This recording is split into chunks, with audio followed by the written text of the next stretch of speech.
Fala galera, beleza? Espero que estejam bem aí. Eu sou Vitor Siozaki, artista visual, trabalho com desenho desde 2011. Estou fazendo esse vídeo para dar algumas sugestões aí sobre desenho de representação da figura humana, especificamente desenho de retrato. O que eu vou falar aqui não são regras, são coisas que se aplicam para a forma que eu represento o mundo, e se não se aplicar para você, que bom, porque quanto mais formas de ver o mundo e de imaginar possibilidades de realidades diferentes da que a gente está agora, melhor, né? Para participar da atividade, você não precisa de experiência prévia com desenho, né? E vai precisar só de um lápis e de um papel. Esse trabalho integra a Mostra Virtual de Arte e Escultura dentro de casa, financiado pela Prefeitura de Ribeirão Preto, minha cidade natal aí, por meio da Secretaria Municipal de Cultura e Turismo. Vamos lembrar que a pandemia não acabou, né, galera? Tá longe de acabar, então manter os cuidados, quem puder ficar em casa, e se precisar sair, use máscara, por favor. Outra coisa que eu queria falar antes de começar é que esse curso eu vou ter um foco decolonial, né? As referências que eu vou trazer não vão ser as referências de arte europeia, que são as que a academia costuma considerar como principais aí, né? Quando eu estiver falando de arte, eu vou estar falando, na verdade, de uma arte que ela é tradicional, ela é um modo de viver. Eu vou estar falando de uma arte que ela é atemporal e contemporânea. Ela é ancestral e futurista ao mesmo tempo, sem que seja contraditório. Quando eu estiver falando de desenho, eu entendo o desenho como um ruído, um resultado do atrito, seja ele intencional ou não, indicando o movimento. Intencional, eu estou dizendo, por exemplo, o desenho mais antigo que a gente tem conhecimento, né, que foi encontrado em Blombos, onde hoje é a cidade do Cabo, na África do Sul, e foi feito aí pelo nosso ancestral comum de todos os seres humanos, o Homo sapiens. Ou, por exemplo, a pintura na caverna encontrada em Bornéu, 50 mil anos atrás, ou as tatuagens de Mentawai, que 5 mil anos atrás eram feitas e continuam sendo feitas no método tradicional. As tatuagens também no Egito datam nessa época, mais ou menos. Ou, por exemplo, a linha de Nazca do Peru, 2 mil anos atrás. E não intencional, eu estou falando, por exemplo, de um desenho de um rio, o desenho o movimento que a água faz quando desce na geografia da Terra, ou alguma coisa que explode e deixa uma marca no chão, enfim. Bom, esse primeiro desenho, referência de uma foto de um homem Odabi, que é essa etnia nômade do Saara, onde hoje é Nigéria, e eles são famosos por conta desse festival Jerewol, que é um festival da chuva e fertilidade, em que as mulheres escolhem o parceiro através de um concurso de beleza. Os homens, eles ficam enfileirados assim, dançando com o rosto pintado e mostrando os dentes, virando os olhos. É bem bonito, e eu trouxe como referência, por ser uma referência de masculinidade diferente dessa aí que está como padrão, tanto na sociedade como nos espaços aí de arte, né? E também porque traz uma questão interessante, que quem levanta é a Aline Mota, e ela pergunta quem escreve, quem se beneficia e quem falta. Isso falando de fotografias, mas que se aplica para toda a produção visual, de narrativas, né? E se a gente não sabe o nome dessa pessoa, é uma despersonalização, né? Por parte de quem estava ali tirando a foto, faltou o cuidado de perguntar quem era a outra pessoa, né? Então ela estava reproduzindo um comportamento colonial. E também trouxe essa referência por conta dessas tatuagens na cara, né? Que são, na verdade, escarificações, são cortes. E isso a gente vai ver presente desde os Odabi, mas também Yorubá, que a gente vai falar mais pra frente nessa aula. E também na Papua Guiné, né? Aqueles homens crocodilos, que também são conhecidos aí. Na Papua Guiné, lá perto da Oceania, e são descendentes aí dos povos que saíram pela primeira vez migrando da África, isso mais de 70 mil anos atrás. E, segunda referência, uma foto da cantora Joana Ticuna, ela que é do Alto Solimões, naquele pedaço ali divisa Peru, Brasil, Colômbia. E lembrar que essas fronteiras, né, são invenções, né? Os estados, nações que se impõem ali e que ao mesmo tempo são ausentes, a não ser para reprimir, atravessam os povos que originalmente estavam na Terra. Outra referência legal aí é Salissa Rosa, abre aspas. A palavra arte não tem tradução em quase nenhuma língua indígena, porque assim como no contexto ancestral africano, os povos tradicionais não separam a arte da vida. Assim, a arte abrange um universo de práticas que não são necessariamente um objeto ou um artefato, mas que compõem um ritualizar a vida. Outra questão aí que é legal falar é que essa história de que pessoas dizem, né, não sei desenhar, isso aí não é verdade, né, porque todo mundo desenha em algum momento da vida, na infância, né, e aí quando a gente aprende a linguagem, muitos não são mais estimulados a continuar se comunicando por meio de desenhos, mas pode reparar que se está falando no telefone com alguém e se tiver um lápis na mão, você vai rabiscar inconscientemente alguma coisa. Isso aí também é desenho. E acho que da mesma forma que por meio da linguagem cada um escolhe palavras diferentes para se comunicar, assim é também a representação pelo desenho, né? É único, cada pessoa vê o mundo e representa ele de uma forma específica. Porque o desenho é uma forma de decodificar a realidade, né? Cada um vai decidir o que emite e o que evidencia. Lembrando também que enquadrar é excluir, né? Então, comparação eu acho que não faz sentido, assim, de comparar o seu desenho com o de outra pessoa. Só faz sentido você comparar o seu desenho com algum desenho que você já tenha feito antes. Mas vamos lá, terceiro desenho, referência de fotos também, Lena Barrulli, uma cantora de Moçambique, lançou um álbum chamado Nômade e tem também uma entrevista dela muito legal, quem puder ler se chama, procurei no Google, Se Descobrir Negra no Brasil, Lena Barrulli. Ela fala sobre dinâmicas do racismo e diáspora contemporânea. Também falar aqui que desenhar como referência na realidade é sempre diferente de foto, porque a foto é sempre também uma representação, algum filtro, né, que foi colocado por outra pessoa.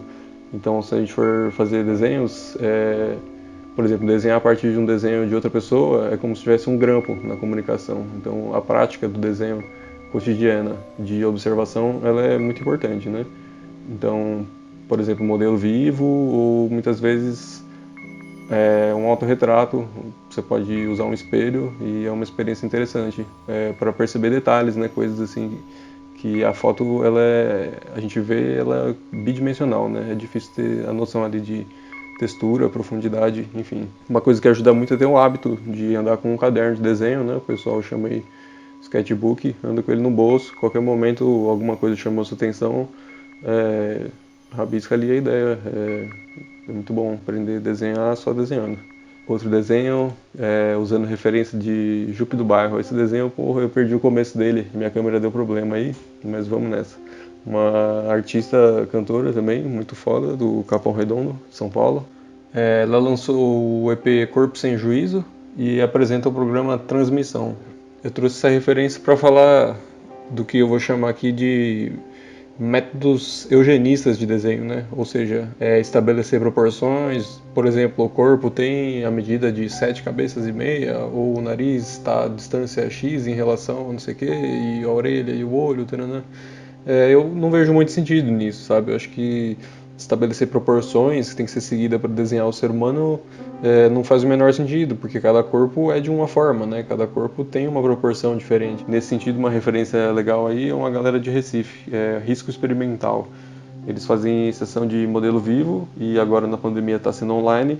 E os modelos são corpos divergentes, pessoas racializadas, gordas, não binárias, trans, travestis, enfim. Pelo modelo vivo a gente consegue entender melhor a matéria que compõe a gente, sabe? Como carne, como pele, como gordura, como osso, a gente entende, enfim, dobras, torções. E outra referência legal também é Diana Salu, artista visual, trabalho incrível também, e ela publicou no Instagram a série chamada Então Você Quer Escrever Personagens Trans.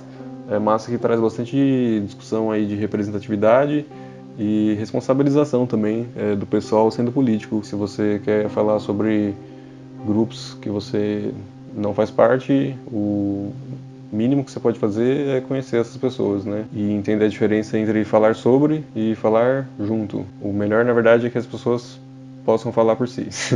Enfim, vamos aí próximo desenho, essa referência de uma mulher malgache, né, de Madagascar, que a gente mais uma vez não sabe o nome.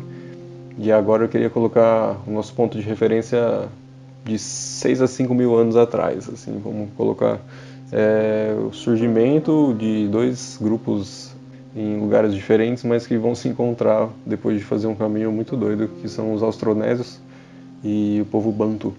Esse povo aí que os antropólogos chamam de austronésios começam ali pela região de hoje é Taiwan e são descendentes dos austroasiáticos, que por sua vez são descendentes dos austro-melanésios, e esses aí eles são ancestrais em comum com os povos originários aborígenes da Austrália e de vários povos originários também da Papua Guiné e das ilhas desse pedaço aí. E o povo Banto do Golfo ali da Guiné, onde hoje é Nigéria, Camarões, que são descendentes da linhagem etnolinguística níger-congoleses, dali da região do Saara, 10 mil anos atrás. Que esse povo também Banto, há 5 mil anos já dominava a agricultura e 4 a 3 mil anos já estavam também manjando de metalurgia, pastoreio e navegação. E lembrando também que Palmares, Quilombo dos Palmares, era Banto também aqui no Brasil. Enfim, falando de Madagascar, 1.300 anos atrás, os Banto chegam lá de barco. Só que 2 mil anos atrás já tinha chego lá as Austronésias. Provavelmente saíram de canoa e atravessaram o Oceano Índico inteiro. E essa galera, além de dominar como ninguém a navegação, tinham um cuidado da troca cultural, né? Eles tinham a noção de povo originário, ou seja, eles tinham um comportamento totalmente anticolonial, de que em todo lugar que eles chegavam e já tinha gente, eles respeitavam isso, e dali a um tempo saíam para procurar algum outro lugar, saíram por todo ali o Sudeste Asiático, chegaram na Nova Guiné, chegaram na Austrália, chegaram, a gente sabe que onde é a Ilha de Páscoa ali, os polinésios, que também vêm desse grupo, tiveram contato com grupos que também vieram de barco, de Abya-Yala, né, na época nem tinha América ainda, nessa parada. 1000 anos atrás estavam trocando também, ou seja, eles trocavam muita informação de linguagem, de técnicas, diria que até de tatuagem e conhecimento de plantas, cosmovisões. Bom, e quando eu estou falando de técnicas aqui, eu estou falando no sentido de tecnologias, estou considerando esses saberes de planta, esses saberes de produção de imagens, de sonhos, enfim, são formas de ciência, né? São tecnologias ancestrais aí. Esse outro desenho eu estou usando como referência o busto de Leife, né, onde começa a civilização iorubá, isso no Benin, Nigéria. A gente tem uma réplica desse busto no Rio de Janeiro, né, Monumento a Zumbi. Essa é uma réplica desse busto de Leife, eram vários, de cobre, mas também muita produção com terracota. Isso 800 anos atrás, né, e esse busto foi roubado pelos ingleses praticamente na colonização, né? A gente encontra ele hoje não na Nigéria, mas na Inglaterra.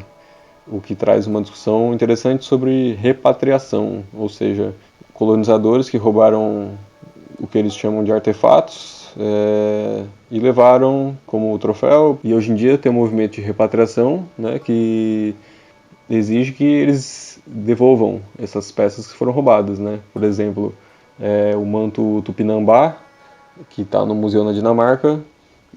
Os Tupinambás de Olivença enviaram uma carta pedindo a repatriação e nada até agora, né? E esses mantos, tem poucos, acho, ainda conservados no mundo e nenhum deles está no Brasil, agora só. A mesma coisa acontece com esse mercado de relíquias, vamos dizer assim, amuletos e peças de rituais que, enfim, são saqueados ou comprados por um valor muito baixo e o pessoal vende especulando e ganha dinheiro em cima. Isso também atesta que eles não entenderam nada, né? Porque o valor de um amuleto não é o valor da compra. O valor de um amuleto ele está relacionado com um ritual que atribui memória coletivamente ao objeto. Então, se a atribuição de memória que está tendo é uma relação simplesmente de compra, não faz muito sentido, né? Quando esses colonizadores racistas chegaram, né, eles inclusive chegaram a cogitar que eles estavam no que eles chamaram de colônia perdida de Atlantes. Ou seja, eles achavam que o povo iorubá era tão incapaz de produzir uma coisa tão boa que eles só podiam ter aprendido com os greco-romanos. Ou seja, de novo aquela visão que a história da arte perpetua, de que a gente sai ali da arte das cavernas e vai para a arte greco-romana e a arte europeia Renascimento e etc., isso aí é uma arte mais elevada do que as outras. Não, tem várias artes tradicionais que são muito mais antigas que estão vivas até hoje. Então, nesse sentido, elas também são contemporâneas. E outra questão são novamente as escarificações. E aqui, por uma questão também técnica, né? A gente consegue criar o volume com linhas, né? Repara que todo o volume das formas do rosto ficam definidos aqui com essas linhas, que são essas escarificações. Vamos chegando mais perto do final da aula agora. É uma referência de uma mulher de Mianmar, e a única informação que eu consegui é que ela é da etnia Shin. A gente podia falar de tatuagem tradicional um pouco também, de novo, né? Nesse contexto de Ásia e Oceania, e a gente encontra essa prática em uma quantidade muito grande de povos em muitos lugares. Por exemplo, além de Mianmar, a gente encontra as Kalinga na Filipinas, que são bem famosas também, mas também na Tailândia, Papua Guiné, vários povos. No Japão, a gente tinha as tatuagens Hajishi, das mulheres de Okinawa, ou as Ainu também.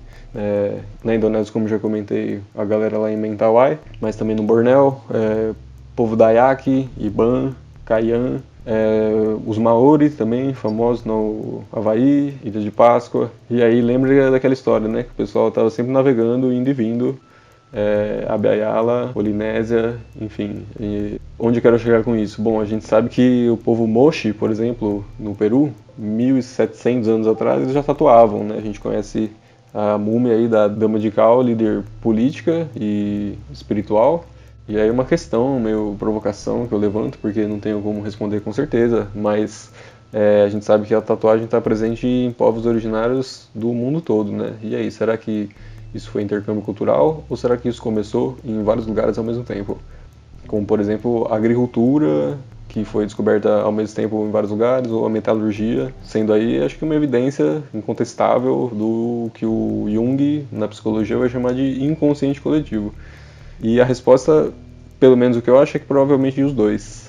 Tatuagem indígena no Brasil, por exemplo, a gente pode falar aí dos Munduruku, Caiabi, Carajá, Mates, Paiter Suruí, Apiacá e mais vários.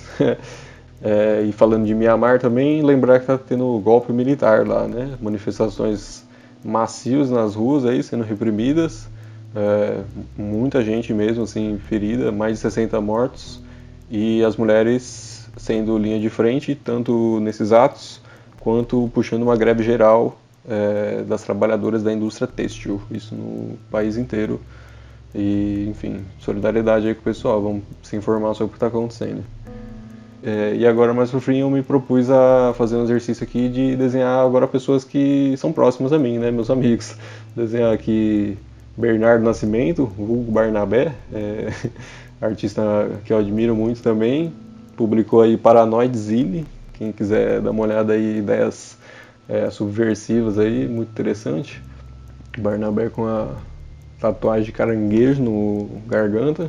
Comentar também que eu me senti uma grande dificuldade em representar as pessoas que eu conheço, assim, por mais que isso seja um paradoxo, né, porque eu vejo meus amigos muito mais do que eu já vi em qualquer uma dessas fotos que eu usei de referência para os outros desenhos, mas é mais difícil, não sei o que acontece. Aproveitar aqui também para falar de uma coisa que Rosana Paulino defende, que o desenho não é um estágio, o desenho não é uma obra que precisa evoluir para aí sim se tornar uma obra de arte. Não, ela vai argumentar que o desenho por si já é uma obra de arte. Então, esses desenhos aqui, eles poderiam ser desenvolvidos para vários lados. Poderia, por exemplo, finalizar ele com nanquim, ou desenvolver um trabalho de cores, com aquarela, com acrílica, com giz, com, enfim, terra. Mas é isso, o desenho por si só também já é completo. E também, agora por fim, mas não menos importante, minha amiga Larice, que é uma tentativa aqui de fazer um retrato dela, que é uma artista que eu admiro muito também, artista visual, e ela tem uma abordagem da pintura abstrata que é muito interessante, né? Ela traz as imagens, em vez de fazer esse movimento que eu estou fazendo, de olhar para uma referência e tentar reproduzir, ela faz um processo que é o contrário praticamente, ela traz as imagens de dentro de si. E nesse sentido é legal também lembrar do que a Nise da Silveira fala sobre as imagens do inconsciente, né? Que quando eu comentei mais cedo lá, de você estar falando no telefone e rabiscando algum negócio, esse é o momento de que, na verdade, o seu inconsciente está se manifestando, né? Então, a arte também pode ser esse canal de acesso a outros estados, né? Outras sintonias aí, vamos dizer. E aí o grafismo na garganta aí, que não é uma tatu, no caso da Larissa é uma pintura de genipapo. Ela, além de mandar bem nas telas, também manda bem nas pinturas corporais aí. E é um padrão Shipibo-Kunibo. Bom, e a última coisa que eu posso dizer para vocês, para resumir, e acho que é para a gente falar sobre o que a gente vive, né? A gente representar nossas vivências, porque a maior obra que a gente pode fazer é a vida que a gente está levando. Então, procurei saber a sua história, procurei saber a história dos seus avós, dos seus ancestrais, a história da terra em que você está agora e o que a gente pode fazer para que seja uma história de continuidade, né? E não de ruptura, de apagamento, né? Enfim, a arte é um campo de batalha, né? Mesmo sendo uma ferramenta de cura, ela é também uma ferramenta de organização política e de construção de realidade. A própria pandemia, né, do Covid que a gente está passando agora é um sintoma de que esse modo de vida, esse extrativismo neoliberal é na verdade a continuidade desse projeto colonial que a gente está aqui criticando nessa aula e está levando a gente para o esgotamento da terra. Quem vai falar muito melhor que eu sobre isso, se vocês quiserem procurar aí, a última referência que eu deixo é Ailton Krenak, Ideias para Adiar o Fim do Mundo. Então, nesse sentido, você acha que também é uma ideia ruim essa história de apocalipse, né? Essa loucura, assim, do fim da nossa espécie, né? Se você também acha que essa não é uma história que soa bem e quer proteger a natureza, eu sugiro que comece lutando pela demarcação das terras indígenas, né? Afinal, o pouco que sobrou dessa natureza, quem está protegendo são justamente os povos originários. Isso aí, demarcação das terras indígenas, quilombolas, originárias e lutar pela ciência, né? Todas as ciências, não só a ciência da academia, mas também esses saberes ancestrais. Obrigado quem assistiu o vídeo aí até o final, espero que tenha servido de alguma coisa para vocês. E acompanhem os vídeos da mostra, sigam a página da Secretaria da Cultura e Turismo e as hashtags.